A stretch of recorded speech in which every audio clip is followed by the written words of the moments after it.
भगवान बुद्ध के पास प्रतिदिन अनेक लोग अनेक प्रकार के प्रश्न लेकर अशांत मन लेकर आते थे और बुद्ध से मनचाहा समाधान लेकर घर लौटते थे। एक बार एक व्यक्ति बुद्ध के पास आया और बुद्ध से कहने लगा, हे बुद्ध, क्या आप मुझे बता सकते हैं कि ध्यान क्या होता है और ध्यान के दौरान हमारे साथ क्या घटित होता है? बुद्ध उस व्यक्ति से कहते हैं, मैं तुम्हें एक बालक की एक छोटी सी कहानी सुनाता हूं। इसे सुनने के बाद तुम सब कुछ स्पष्ट रूप से समझ जाओगे। बुद्ध कहते हैं, एक बार एक बालक एक तालाब के किनारे बैठ रहा था। वह तालाब के पानी में उसका ही एक प्रतिबिंब वह देख रहा था। वह देखता है कि उसके ही जैसा एक और बालक उस तालाब में है। वह बालक यह देखकर आश्चर्यचकित हो जाता है, क्योंकि वह पहली बार अपने आप को पानी में देख रहा था। तालाब के पास में ही छोटे छोटे कंकड़ और पत्थर पड़े होते हैं। वह बालक कुछ कंकड़ उठा लेता है और उस पानी में डालने लगता है। जैसे ही वह कंकड़ पानी में फेंकता है, पानी के अंदर तरंगे उठती है और वह जो पहले पानी में दिख रहा था, वह उन तरंगों के कारण अपने आप को पानी में नहीं देख पाता। उस बालक को यह बड़ा अच्छा लगता है, इसीलिए वह और पत्थर उठाता है और उस पानी में डालता है। पानी के अंदर और तरंगे उठती है। यह देख उसे बड़ा मजा आता है। वह पानी में निरंतर पत्थर डालता रहता है और तरंगों को उथल पुथल होते देखता रहता है। कुछ देर लगातार पत्थर डालते रहने के बाद उसका मन होता है कि वह दोबारा अपने आप को पानी में देखे, परंतु वह चाहकर भी अपने आप को पानी में नहीं देख पाता।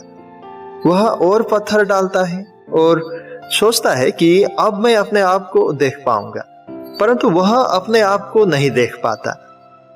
वह बालक बहुत ही परेशान हो जाता है, क्योंकि अब उसे उस उथल पुथल में मजा नहीं आ रहा था। अब वो अपने आप को देखना चाहता था। वह खुद को फिर देखना चाहता था, इसीलिए वह लगातार पानी में पत्थर डालता रहता है, परंतु वह पहली वाली स्थिति दोबारा नहीं आती। चाहकर भी वह बालक अपने प्रतिबिंब को नहीं देख पा रहा था। एक व्यक्ति उस तालाब के पास से गुजर रहा था। वह उस बालक को देखता है और उसके पास जाता है और पूछता है, तुम इतने परेशान क्यों हो बालक, और इस तालाब में निरंतर पत्थर क्यों डाल रहे हो? वह छोटा बालक उस व्यक्ति से कहता है, जब मैं यहाँ आया था और जब मैंने इस तालाब के पानी को देखा था तो इसमें मैं स्पष्ट नजर आ रहा था, परंतु अब मैं अपने आप को देखना चाहता हूँ, पर मैं खुद को पानी के अंदर दिख ही नहीं पा रहा। मैं क्या करूं? वह व्यक्ति उस बालक से कहता है कि जो पत्थर तुमने अपने हाथ में लिए हुए हैं उन्हें फेंक दो। वह बालक उन पत्थरों को फेंक देता है। वह व्यक्ति उस बालक से कहता है, अब पानी के अंदर जो तरंगे उठ रहे हैं उन्हें ध्यान से देखो।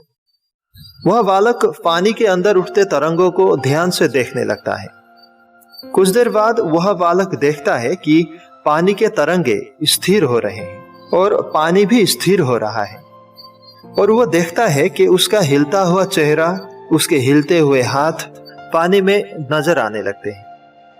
वह बालक खुश हो जाता है और पानी को देखता रहता है।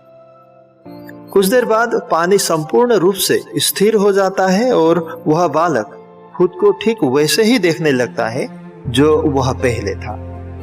यह कहानी यहीं पर समाप्त होती है। दोस्तों, यह अवस्था और कुछ नहीं, यही ध्यान है। बुद्ध उस व्यक्ति से कहते हैं, उस छोटे बालक के ही तरह तुम भी पानी में लगातार पत्थर डाले जा रहे हो और इस आशा में बैठे हुए हो कि तुम अपने आप को पानी में देख पाओगे, परंतु यह तभी संभव है जब तुम पत्थरों को फेंक दो और ध्यान से उन लहरों को देखो जो तालाब के अंदर उठ रहे थे। दोस्तों, इस कहानी में जो पत्थर है वो आपके विचार हैं, वह आपके सोच हैं, और जो तालाब का पानी था वह आप हैं। जब हमारे भीतर विचार प्रवेश करते हैं तब हम लगातार कुछ सोचने लगते हैं, परंतु जब हम ध्यान में बैठते हैं तब बाहरी जानकारी हमारे भीतर लेना हम बंद कर देते हैं। उसके बाद जो भी उथल पुथल होती है वह बस हमारे भीतर ही होती रहती है। इस कहानी में पत्थरों को हाथ से फेंक देने का अर्थ है ध्यान में बैठ जाना और जो हो रहा है उसे देखना। जब हम ध्यान में बैठते हैं तो हमारे साथ भी बिल्कुल इसी तरह की घटना घटित होती है। अगर हम धैर्य के साथ देखें तो देख पाएंगे कि किस तरह से हमारे अंदर विचार उठते हैं और शांत होते हैं।